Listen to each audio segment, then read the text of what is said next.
Welcome to the United States of Formula One. Nikki. Cookie. Vegas.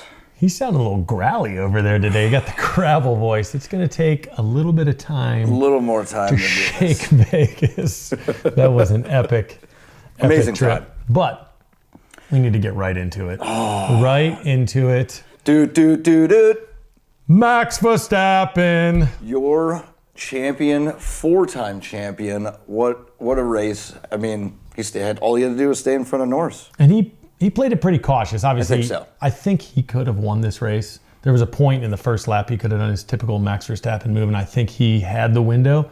But you saw the radio, what was that, like the third or fourth lap, they said, remember, Max, remember our goal for today. Yeah, they only had one goal. Just beat Lando.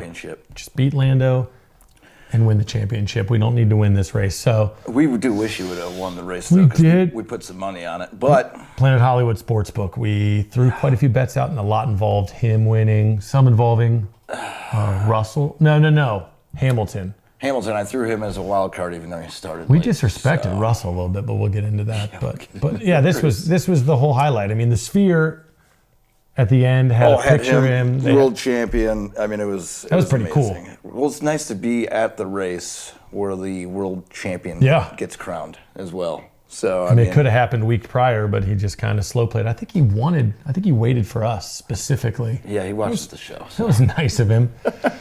Yeah, but I think we should get into, there actually was a race with other competitors. Other stuff. It wasn't just Max Verstappen by himself on the track. We did have an entire Grand Prix. Yeah. So what did you think of the grid? Were there any surprises to you initially in qualifying? I would say the biggest surprise, well, the McLarens looked terrible. They did. The Mercedes looked the best. They looked super fast in practice the first couple days, and then I don't think they qualified. I mean, with Hamilton, I don't think they qualified the way they would have wanted to, but... Yeah, I mean, I think the Mercedes had the best car. 100% agree. Red Bull, Verstappen, he won the championship, but he was complaining in FP1 about grip situation. He did. So luckily they fixed that because he's the champion. Right. But I would say the man, poor Colin Pinto. Yeah. He said he was going to do good, and he did great. Is that a good way to? Oh. That was in Q2, right? Yes, this is in Q2. We were outside for it. Yeah. And on the opposite side of the track, of course, and it was loud. It was loud. I'm happy he got out of the car, but that thing was wrecked. No one assumed that they were going to have that ready to go in time for the race. No, that's all they talked about. He's able to get there. Yeah. And we should go back. I think you got to give some props to Gasly. Oh, Pierre Gasly? Yeah. Yeah, I guess we should give qualifying him some props. third. I mean, he split up. Otherwise, Ferrari is just dominating the grid, but... Yeah, I thought Gasly did great. His motor blew up. Well, that's not yet. Give him props for how he qualified. We'll get into that.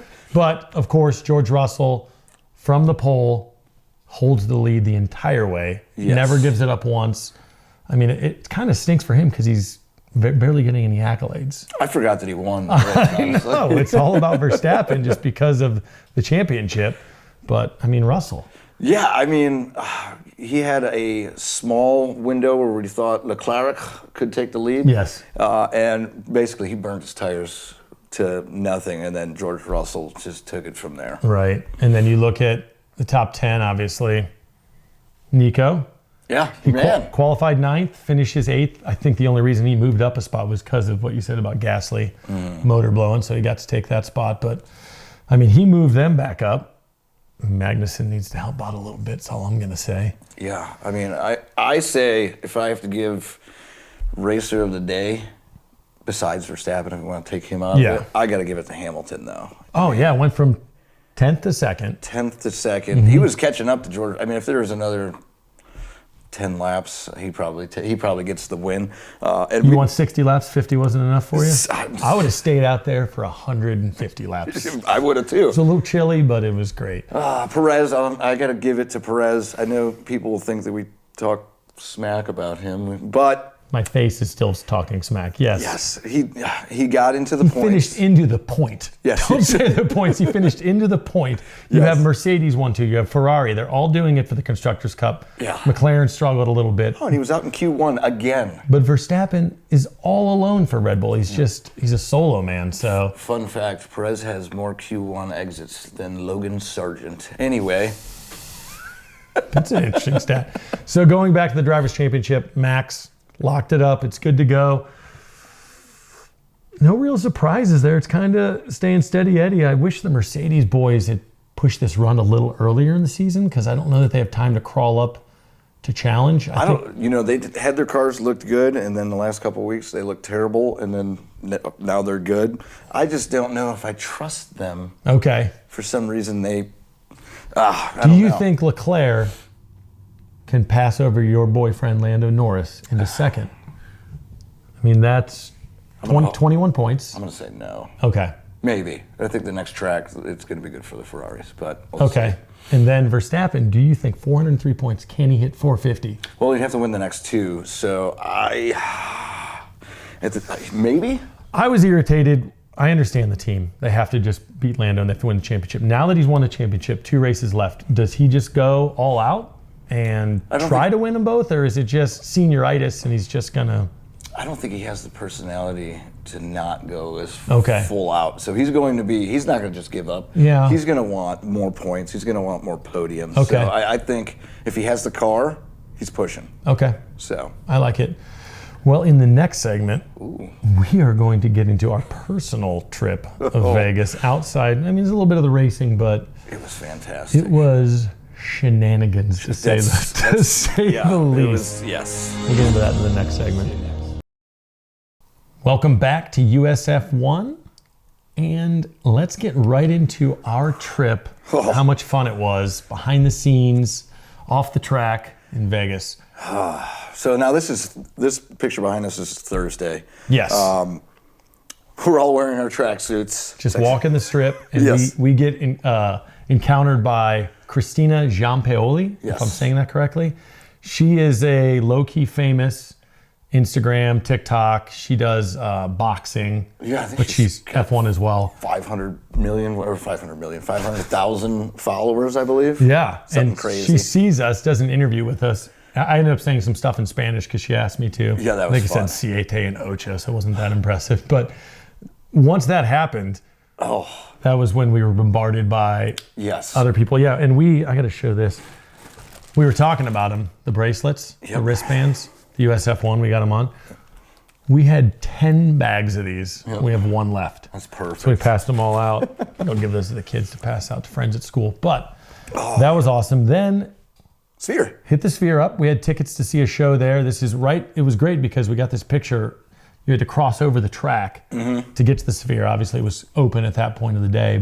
If you've never been there to the race, the track is open all day. 2:30 is when they close it down and actually start putting it together for qualifying for practice for the race. Right, and that's Vegas time. So every track's gonna be a little different if it's a street road course when they do that. But I would say, did you enjoy the Sphere show? It wasn't like a concert. It was one of those during the day. You can buy a ticket and then they have maybe a 45-minute show. They have some robots. I thought it was cool. The seats shook. They had wind, smells based on what you're seeing. It was absolutely fantastic. It was better than I expected. And they kind of tricked you in the beginning. I don't want to go over the whole show. Yeah. But it looked like a movie theater. And I was like, oh, this is a glorified movie theater. And then all of a sudden it just explodes. Seats started shaking. Wind. I actually got cold for a second when we were in like the winter scene. But it was great. Don't let the biceps fool you. He is a sissy. Yes. I was chilly. So we did, it wasn't just the Sphere. We hit up a lot of the classic touristy spots. We went into, this is Caesar's Forum Shop. This is the whole crew with us here. Little Caesar's was great. He kept calling it Little Caesar's. You see Boogie there, look at him with the camera. He was backpack of equipment and a nice camera the entire trip. His back is hurting right now, and he's just sitting back there producing, but his back's on fire. And we got to give props. The guy laying on the ground, that's Zach. Yes. We've mentioned him before, big fan Zach R. He was our GoPro guy. Yes. And he put a ton of great footage at the beginning of this episode when you saw that 3-minute video montage. A lot of that was him. Yep. He's our super fan. And he was the one in the Schumacher racing suit the Yes, he entire was. weekend. So that was great. This was Nikki and I on the track. Yes, that was great.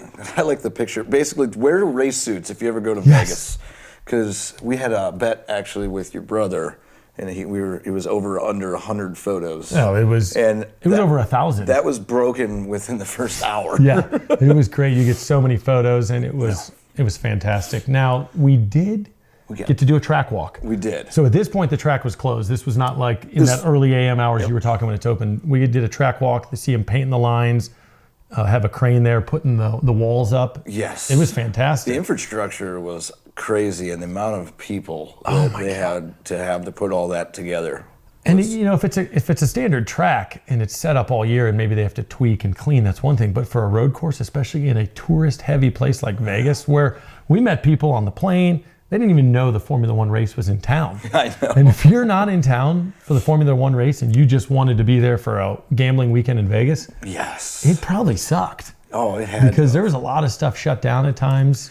I saw a lot of clickbait videos online too about the people were filming and saying that the Vegas race was empty because they were showing it was sold out, it was packed. That place was crazy. And everywhere you went, like I said, there were a lot of people that didn't know, but there were hundreds of thousands of people that knew what was going on. There was hoodies and T-shirts and hats. And you see families together. Most of them are either McLaren fans or Ferrari fans. Yep. Saw some mixed families there. We saw one Kicksauber. We did see one Kicksauber. We should have gotten a picture with that kid. I know. I don't know why we didn't. Well, we were at the Sphere and not in our tracksuits. So I will be honest. I was hungover. I did not see any other Haas fans. Did you? I saw a couple. I was the Haas super fan. Obviously, Nico is my heartbeat, but this was the rest of that crew. Let me move over so you can see my brother Drew there. There's my cousin. Yeah, she came for a night. She drove 6 hours, so thanks. Yeah. I'm gonna hang out Heather, with us. good to see you always. I love In-N-Out. Love In-N-Out Burger. I got some swag there. Bought my kids some T-shirts there. Actually, I got no Formula One or Vegas swag or merchandise for my children. I just made them get In-N-Out. Tell the fans how many times we had In-N-Out. 4. 4? 4 trips to In-N-Out. Also 4 to Earl of Sandwich. I got to give them a shout out. Yeah. And then to my mom, that picture, am I pointing the right way? Yeah. That's at the Bellagio Conservatory. They do year-round, just different scenes with all flowers. She loves it. So it's a Christmas scene. I had to get a picture in my racing suit walking through the Bellagio Conservatory. That was awesome. Now, Nicky had his little touristy stuff. Nicky did a shoey. We found the shoey bar outside of Bellagio. Yep. He did it. And look at this shoe. This thing's fantastic. Yeah. And they only had 2,500 of these, and mine is 1,083. 1,083. It's only a left. So. We needed to get you a right shoe. Yeah. We should have gotten you the right. But look at that other picture. Those are some. Just let me move your head out of the way. Oh. Some stellar looking. Oh. Drew took that photo at the perfect time with the Paris Eiffel Tower lit up. That was a great photo. That's Instagrammable. Yeah. That's beautiful. A couple good looking fat guys right there. Then the shenanigans started. Now the one picture on the track, we got to get Boogie in there. That was also on our way to the Sphere that one day. That's the crew there. He's looking good. But that's my buddy Anthony. We put him up in an awesome money jacket. Yeah. And a hat that we found randomly. Yeah. It only got worse from there. Now that is a nice photo there. God, I look good there. That suit was tight. This is how I had to drag. That suit was tight. This is how I had to drag Nick out of bed every morning. You saw some shorts. He was in a way. You indulged. You enjoyed yourself, and you should. I did. But I had to drag you out of bed multiple days to get going, and that was one of them. Well, he's up at 8 a.m. and we went to bed at 4:30. So I do not sleep much. If I go to bed at 4, I get up at 8. we averaged about 3 hours. 3 hours a night is pretty much what I got. Except the last night we stayed up all night. Now the final photo I'm going to show you here. Yes. This is, hide your eyes. Maybe don't show to the kids. This is the shenanigans now that really went down. My brother was rooming with Zach He may have passed out naked on his bed. Yes, and then we may all have went to the room and We got a selfie with him. got Now, a selfie with him. you did get permission I from did. Zach to I got post this. permission. I did. There's So, nothing there you can't see. It's just like he's in a swimsuit, Yes. maybe like a Brazilian thong. I apologize, but we did give him props, and we'll give him more props. Can't go to Vegas and not have one photo like this where someone just is knocked out. Yes. That's the Naked end of on it. the bed. So, that's a quick run through of our trip. We will get into Qatar in the next segment, so we will see you shortly. Be right back. USF1, next race, one of two left. We are going to Qatar. I believe it's Qatar, but I'll give you some credit there because I remember when the Olympics were there a few years back, there was that debate, is it Qatar, is it Qatar? But we're going to go with Qatar. I say Qatar as well. So It sounds way better. yeah. I have a question. Shoot. We know I'm new to this still, getting better. Yes. And I will say quick about Vegas, that got me in wholeheartedly. Yeah. I still loved it, but going into Vegas, into a town that's having the race, I am all in now. But going into Qatar, is it a road course? Is it a street course? Is it a designated track? So it is a road course, Okay. designated track. Meaning it's there year round. Yes. Okay. So they have events there for all kind of different racings. And it is a sprint weekend. Okay, so there's gonna be a lot of extra points out there. Yes. The sprint and that. So that An brings extra me. race, which I love. Yes. That brings us right into the constructors. So we Yes. talked about the championship. Max has it. Yeah. What about the constructors cup? That is still up for grabs. Yes, and if you're like Max 1, you think that it's over. That is not the case. No. The constructors, there's a whole millions of dollars on the line from first to kick sauber. So And unfortunately, for Red Bull, Max wins the cup. He's going to end with maybe 450 points. And they have no chance. They're going to finish no. third. Maybe they can sneak into second, but with Perez struggling, he Yeah. can't do it on his own. No, and the Ferraris look too good to, unless something catastrophic happens. I don't think that's going to happen. Red Bull is stuck. Before we get into who's going to win it, we got to give some props to Haas. Mm-hmm. Nico got 8th. He got points again, moved them back ahead of Alpine. Alpine had, after Sao Paulo with all that rain, they went, and now Haas says, we're back on top. That's a tight little sector there for 6, 7, 8. Haas, Alpine, and then as Boogie calls them, The Baby Bulls. The Baby Bulls, the junior RB team. Who got points? Who got points for RB? Yuki Tsunoda. Sonoda. Yeah. Yuki. Give him props. Yes. So he did fantastic. So that's kind of your bottom segment, but at the top, we're going to say Red Bull doesn't Zero, have, yes. and Mercedes can't catch Red Bull either. As well as they're racing, they're too far back. So do you have McLaren or Ferrari? If McLaren doesn't, if they don't fix their issues with their wing or whatever is going on, it's going to be hard. But I think that this track, they did fantastic last year. Okay. So if they can do that again, I think they can pretty much lock it up. I disagree. Okay, you're going to put Ferrari up again? I mean, look at what it go. Mercedes, Ferrari, top 4 in Vegas. I think Ferrari's on one. They were on it like 4 races ago, and I think Ferrari is going to. I think Leclerc and Sainz. Okay. I mean, Sainz. This is why I love this season, though, because you think one team's on I top. know, and they the have- Next week, it's been the 4 main teams have just made it the most exciting. Here's why I say Ferrari's going to do it. Okay. Because you have, with Ferrari and Mercedes, you have racers leaving, right? Yes. So Hamilton's leaving Mercedes to go to Ferrari. and Ferrari has Sainz leaving to go to. Williams. That's unfortunate. Yes. That kind of sucks for him. It's really unfortunate. But I think Ferrari is basically saying, is Ferrari the one that's saying go out there and do whatever you want? No, Or is no, Mercedes is letting their drivers drive. Okay. Because you have one leaving, and Ferrari is not doing that. They're trying to cuddle Leclerc. Yes. So I think that's a bad look for Ferrari. I think if you're booting Sainz, then let him compete and don't make Leclerc your glory boy. But I think Sainz is going to come out there and say, forget all this.